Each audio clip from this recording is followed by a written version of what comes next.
just unlucky that she's been around while Magic has been here, Kowalczyk's been here, Bjørgen's been here, and now, of course, Therese Johaug, who has definitely joined the big three. And it has to be the richest time. I know that Valby, the Russian, set a huge amount of records in her day, but with Bjørgen and Kowalczyk, it's a special moment in women's cross-country skiing. The fight between Weng and Niskanen is going to go all the way to the line. It looks at the moment 149 apart. Niskanen just moving up alongside Heidi Weng, who's done all the work. I think Weng, perhaps, Mike, should have learnt from what we've seen over the last couple of days and just said to Niskanen, you go through, you do some of the work. I want some energy for that final climb that will almost certainly decide that outcome. Jakobsen has now pulled away from Kiloinen. Good work from Jakobsen. A margin of some 7 seconds between them.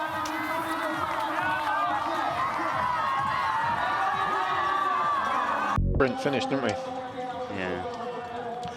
Welcome back to Falun. Now, Bjørgen, Johaug, Kalle, the 1, 2, 3 at the moment. The margin still fairly substantial between 1 and 2. Just a reminder of last year's mini tour at the end of the season. Bjørgen won it for the 3rd time, ahead of Heidi Weng, who had a sensational wrap-up to the season. But what a finish we had. Just 1 second, in fact, not even that, 0.7 of a second, separating Heidi Weng, Charlotte Kalle and Therese Johaug, who are all up there again. Heidi Weng down in 4th at the moment, Johaug in 3rd, so we could, in fact, Mike, end with exactly the same order as last year, although I don't think Heidi Weng is going to be able to catch Kalle and Johaug. It doesn't seem like it. I'm just thinking there, look at Kalle to Therese Johaug there. There's 14,000 Swiss francs at stake for 3rd place as opposed to 2nd place, but Kalle just looks like she's fading right now. Yeah, I think she's given up the chase. She pushed very hard early on. She didn't have a choice. She had to get as close as she could, and here goes Charlotte Kalle. I don't think there's anything that the crowd can do now, and she's going to have to settle for 3rd place yet again. Therese Johaug has definitely extended her lead by some 5 to 10 meters. We'll see exactly. The margin was 11 seconds when they went through the stadium at the end of the 2nd lap. 55. Johaug is still getting closer. She needed a 5-lap race, not a 3-lap race. 30 kilometres like last Saturday when she just put on full turbo. She doesn't look as fast today, Patrick, as Therese looked last Sunday in Oslo. There's just, the fatigue is in there, and quite rightly, after a huge distance race like 30 kilometres. Yeah, from 11 seconds, Mike, it's gone to 21 seconds, and now Charlotte Kalle has to switch her mindset and start concentrating on defending 3rd place, because she will not catch Therese Johaug unless Johaug falls. Here goes Bjørgen through the fastest part of the course. There's one big climb still to come, and she won't have any fear about that whatsoever. The skate 2 technique that served her well over the years switches to skate 3, and in fact the transitions from one technique to another absolutely seamless, and that's so important, being able to keep your momentum into skate 1 at the bottom of the climb. She's not going to try and do skate 2 up this hill. That would certainly pump the lactate levels up in the legs. Look at the pace, though. She's certainly taking this seriously. She's not backing off in any way whatsoever. She took that first 2 or 3 minutes easy, and since then she's been at almost full pace. Well, she's a very powerful woman indeed, and I wonder what you think, Mike, whether the fact that when she started her skiing career, or 3-4 years in, she became the queen of sprinting. She was unbeatable for 4 seasons. Whether that has been a major part in her development as an endurance athlete as well. I think certainly on taking the body, the speed, the sprint racing, it's endurance as well when you're doing 4 3-minute blasts around a track with short intervals in between, and she showed, I think, her strength then. But it's been what? Her first ever win was 26th of October 2002. So to be winning for, what, 10, 11 years, it's a lot to ask of your motivation. What keeps motivating her? And she said she's going to stay around another 4 or 5 years. Astonishing, astonishing. I hope she finishes on top as opposed to just drifting back into the field. It's nice to see her racing so well. She hasn't had it all her own way. 2006 was a disaster for Marit Bjørgen. Nothing came out of the Olympic Games. And then 2007 was all about recovering. Further down in the field, Johaug still not struggling. succeeding in staying ahead of Charlotte Kalla. Charlotte Kalla digs deep once again, but the technique getting a little bit shoddy. The strides are getting shorter, the glide is getting shorter, and really she is just concerned now with defending second place. She only started 11 seconds clear of Niskanen of Finland, so we need to keep an eye on that margin as well, Mike. The margin, it's quite safe for Kalla, although Kalla is beginning to slow down. Niskanen at the last reading, in fact, Heidi Weng is running just ahead of Niskanen, and they're 1:53 behind. Kalla was 1:16 behind. Well, it would be nice to see Niskanen and Weng to see how that battle is panning out. Last we saw, Niskanen was threatening to take the lead, but wasn't too eager. Here comes Marit Bjørgen, the end of the season. It's been a fantastic one for her, although, of course, she did have that health scare early on. It all started on the 24th of November in Gällivare, a 10-kilometer freestyle just as today. Guess who won?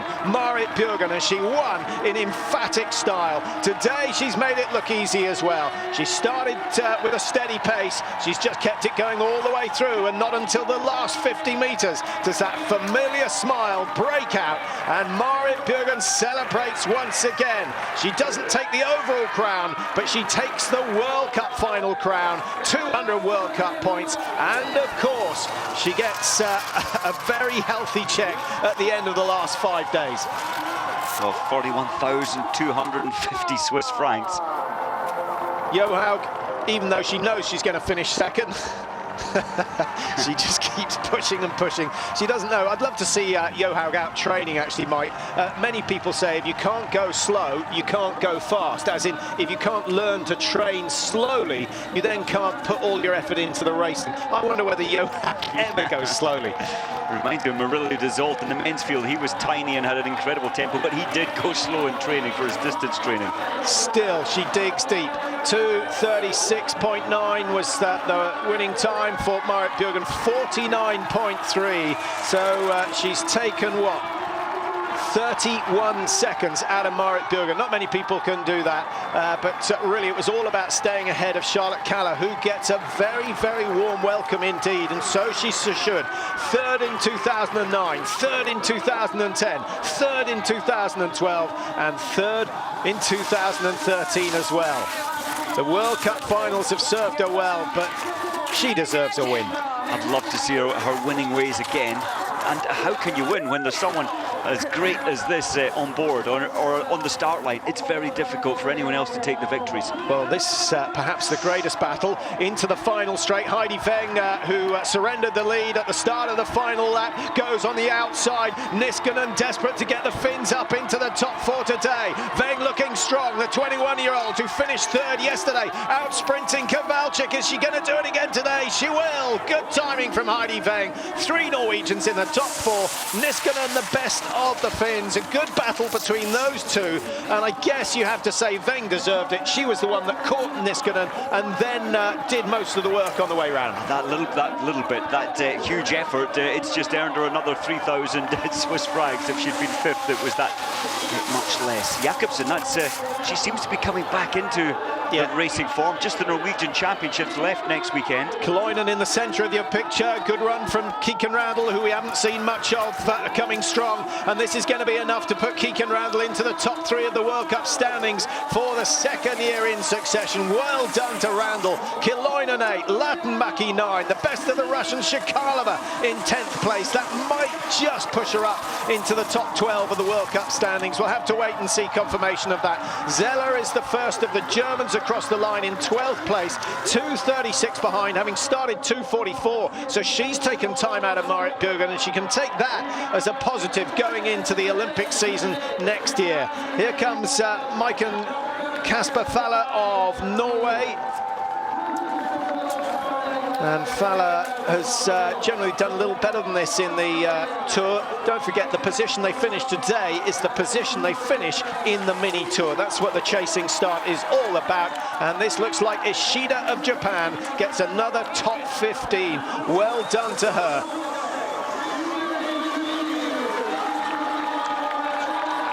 Anna Haag, who comes from Mora, the finish of the world-famous Vasaloppet race, which is the first weekend in March. Sadly, we didn't cover that this year. That's always a fantastic event. Mike, just trying to remember who won it this year. It was the Norwegian brothers again, was it? It was Jürgen, I think. Jürgen, get his name. And of course, there was a big race yesterday, and the brothers crossed the line together. Anna Haag, 17.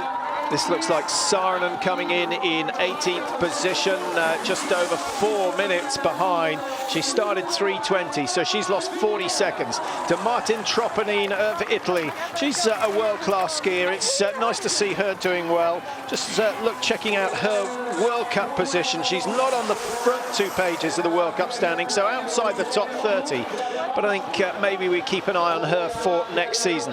Number 25 is BRUN-LIE, and no need to tell you which country she comes from. Just behind her is Stara of Norway again. Stara 4th in the World Cup standings. It's not been a particularly happy tour for her. No, it hasn't. She had her best form. You mentioned that win in Sochi. That was, what, in February? Diggins and Brooks have been pretty much tied together all the way through this mini tour, and again they finish in 26th and 27th. Jessica Diggins, of course, the highlight of her season, taking the gold medal at the World Championships in the team sprint with Keegan Randall. And normally you would have expected Randall to have been the major driving force in that pairing, but Diggins was the one who dug so deep. As she always does.